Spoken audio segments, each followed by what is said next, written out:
you read some of this stuff. Instead, it should be, I'm not all who I could possibly be. Maybe it should be a challenge to oneself, not a non-stop romantic love campaign with yourself. In fact, I think it creates more misery and more depression the more people think that they're in a romantic relationship with themselves. You should have respect for yourself, but you should have respect enough to say that I could be more than I am today, and I'm going to delay my own immediate gratification. And you should have love instead for the divine or for the creator, more specifically, in my view, the creator that took human form, Jesus Christ, that allows you to live forever. And welcome back to my channel, guys. This is Clinton White, as you guys already know. Today I'm checking out on Charlie Kirk episodes, as I've been doing for the past months. So this is self-help culture debunked in under 3 minutes. All right. So without further ado, guys, let's check it out. You discussed this at last year's Western Regional Conference, but I haven't heard you talk about it since. You gave a refreshing, eye-opening take on self-love versus self-respect. oh yeah, Can you reiterate what you said? Because I think we'd all benefit from it, especially being part of a generation and culture Yes. that's immersed in the self-love mantra. yeah, I wish they would stick around for this. It would be so helpful for them to hear. Yes,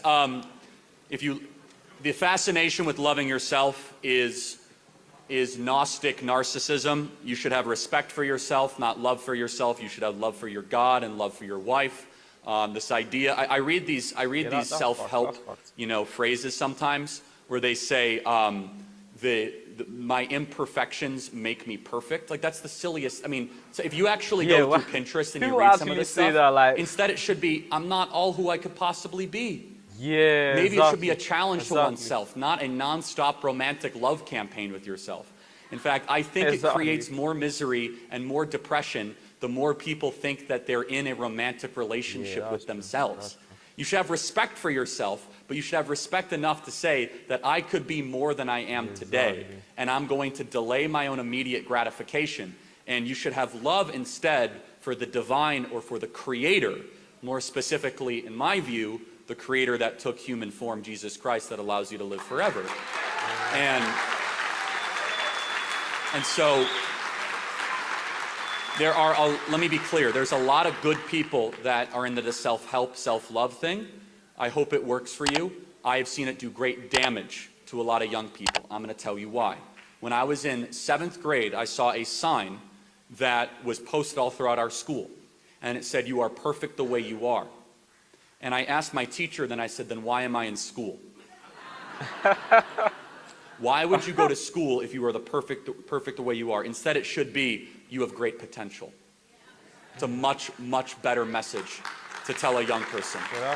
Because as soon as you say you're perfect the way they are, they know they're not. They put more pressure on themselves. They're harder on themselves. Instead, it should be a pursuit and a journey towards development.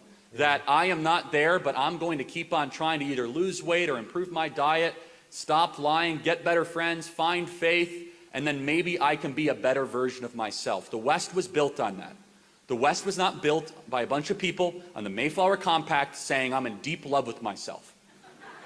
The Declaration of Independence was not signed by 56 people that were into self-love.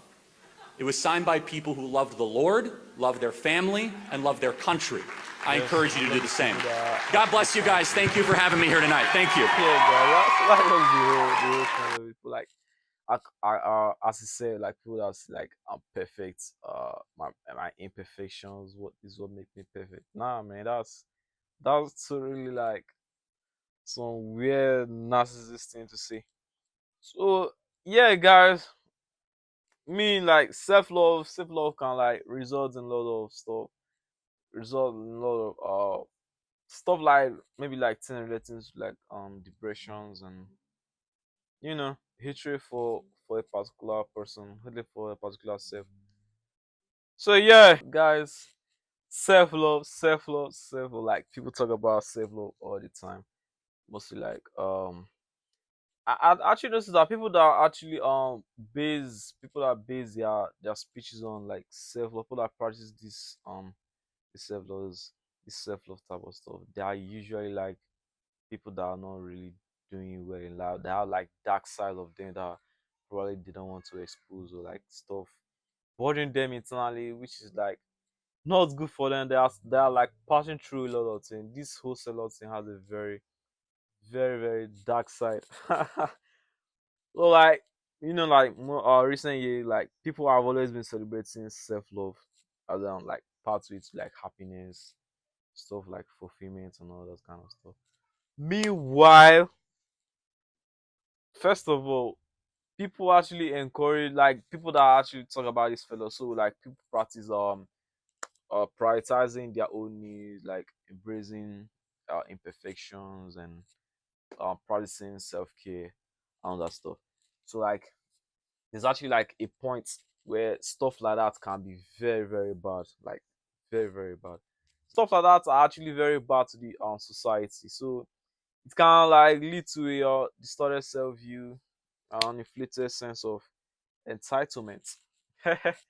And you probably have like lack of empathy to others because you're always on self love, stuff like that. So yeah, that's just what I actually think about this whole self love thing, obsession. Can actually harm lots of spoilers of relationships because of self love. People are like claiming like this is how I am, so like I can't change for like several reasons. I can't change for a particular person. This is just if you don't like me the way I am, then you can't like me. They have to like always be room for change. Like there have to be always room for changes.